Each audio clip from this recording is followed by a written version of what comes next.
So today we're gonna be making chocolate ganache, which sounds like super fancy, but it's actually one of the most simple things you can make and impress people with.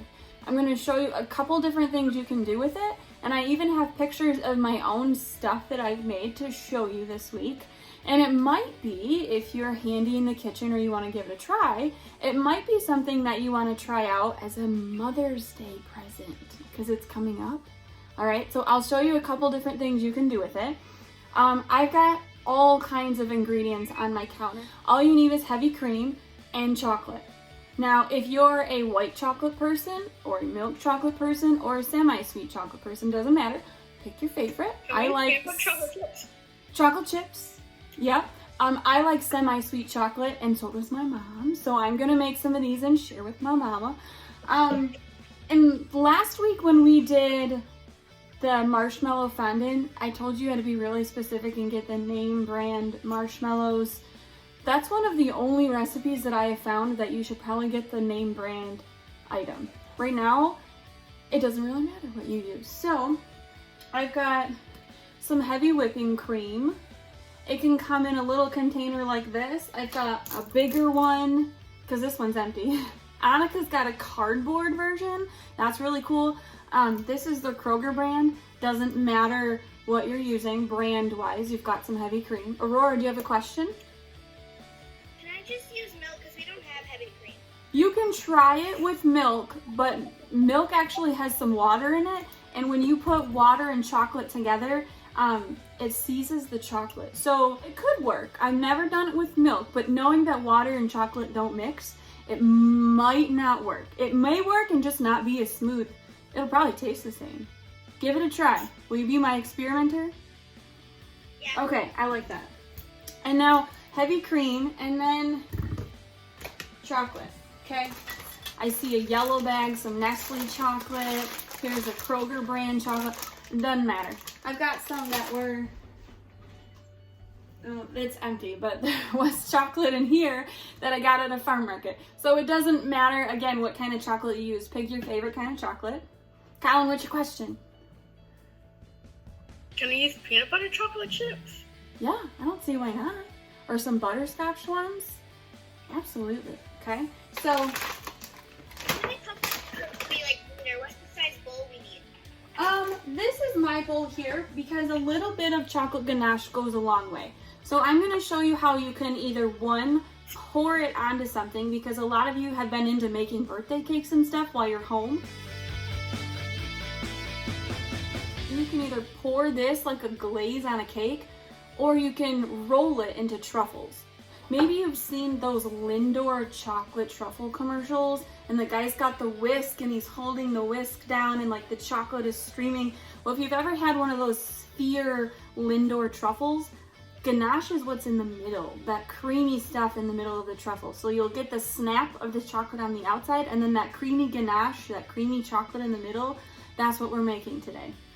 I have a small bowl because I don't want to make a ton of it, because if I make a ton of it, I'm just going to eat it all. But a little bit goes a long way with these guys. And I always have a rubber spatula. That's one of my go-to things. Here's my little cheesecake. You can make a cheesecake or buy a cheesecake. It doesn't matter.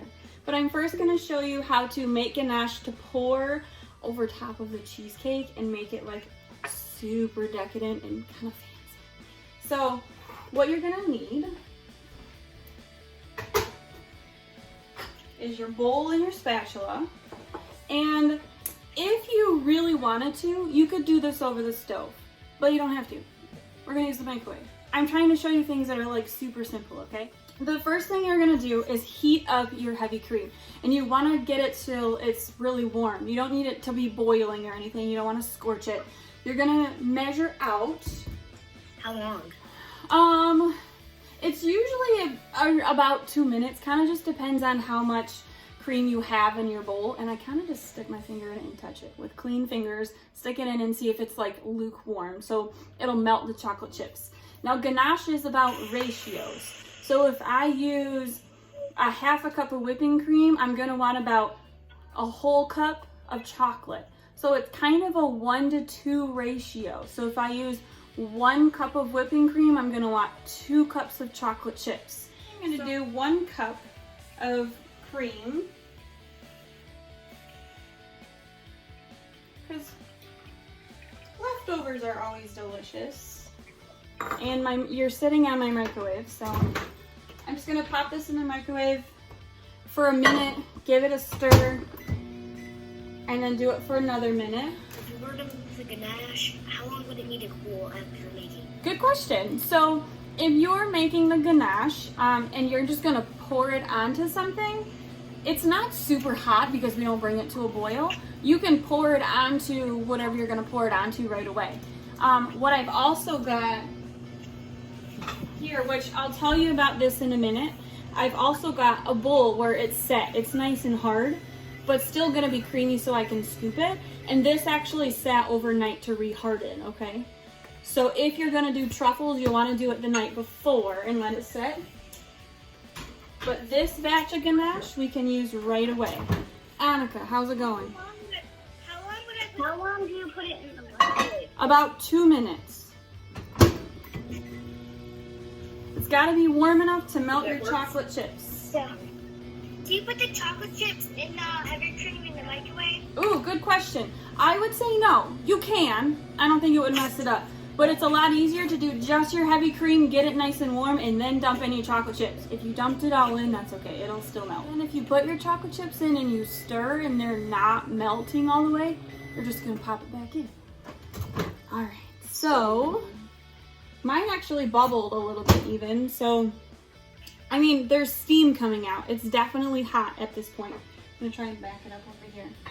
So I've got 1 cup of some warm cream. And then I'm going to do, okay, I'm the kind of person who doesn't like to mix the wet measuring cup with dry ingredients because then my chocolate chips are gonna stick to this one. So I want 2 cups of chocolate chips, or I can do 4 half cups because this is dry and clean. So 4 half cups will make 2 full cups.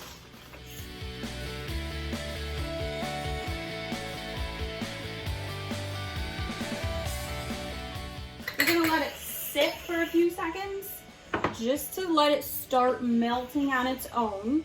So you can see the liquid still around the chocolate chips, but I don't even want to touch it down there because it's really warm. And they're gonna start melting.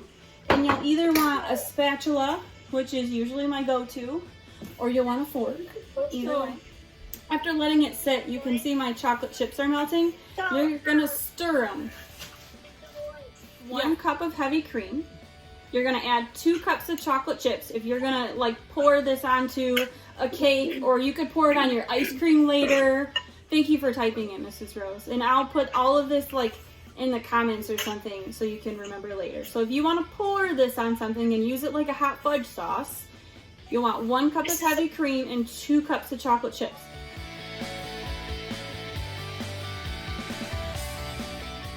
You want to roll it so they're like chocolate truffles. You want 1 cup of heavy cream and 4 cups of chocolate chips. So then if you don't have 4 cups of chocolate chips, take out half of your cream. Do half a cup of heavy cream and 2 cups of chocolate chips. I know we haven't done ratios, but all right, you can see how it's come together real fast. So I didn't need that fancy blender or anything like that. If you find that your chocolate chips aren't melting, then put it back in the microwave for like 15 seconds. Give it a stir. If you still need more, put it back in there for like 15 seconds. Give it a stir. Mason, are you hungry yet?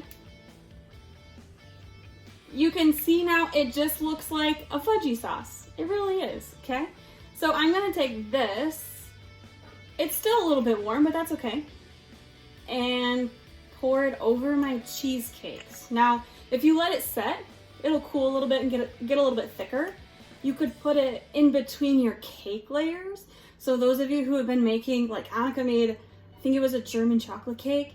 You could put this in between your cake layers or on top of or in anything. So it wouldn't surprise me if you said, I don't have a cheesecake at home. Put it on some ice cream or something. That'd be delicious. Ganache sounds like a big fancy word, but it's really, that's all it is. Stir, stir, stir, stir, stir. Mine's still a little bit lumpy, but it's gonna taste fantastic. That's a pretty good mix there. and drizzle it over the top.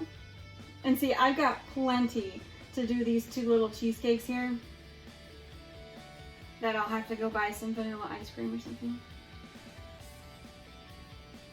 And the other one I made in advance, so it was ready and set up, because Ben was asking, if you make it, how long do you have to wait to use it?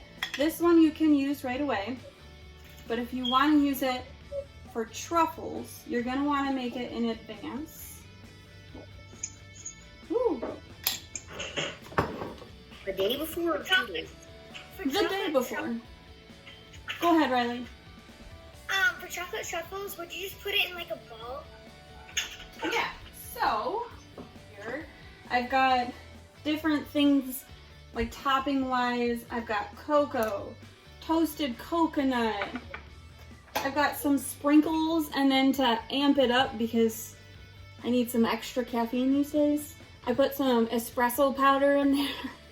I've got some instant espresso and I put that in with my sprinkles so it's all crunchy. Because I'm gonna dip my truffles in white chocolate. This here is a double boiler. The bottom pot has about 1.5 inches of water in it. I'm gonna turn it to low because you don't want the water to get in the chocolate. And I'm gonna put some chocolate in the top pot.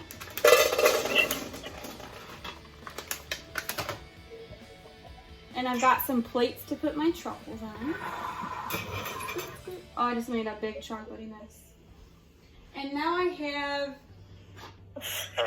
my other ganache that's already set. So it's a lot harder like chocolate chips, but I can still scoop it. And I'm gonna try and see how much harder it is, but when you bite into it, they still melt in your mouth. So I've got like chocolate on a spoon, and I'm just gonna roll it into a ball. And the heat from your hands will help it roll into a nice little ball. Remember to wash your hands first, please. And then, look, I've got cocoa powder. I'm gonna roll it in some cocoa powder. And now I've got a nice little truffle. I'm gonna put them on a pretty little plate. You could use any toppings that you want. Some toasted coconut. Or you could even put the coconut inside the ganache if you wanted them all that way. Sorry, my hands are all chocolatey. What's your question, Riley? So do you have to let the ganache sit before you put in the truffles? Like make it into truffles?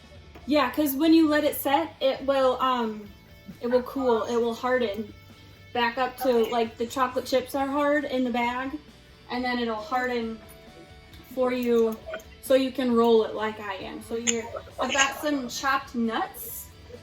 These are just peanuts. You could use walnuts, almonds, anything you'd like. Oreo crumbs. See? So baking is technically a science. So I've got my melting chocolates are almost ready. Turn my heat off and let's see if I can dip this.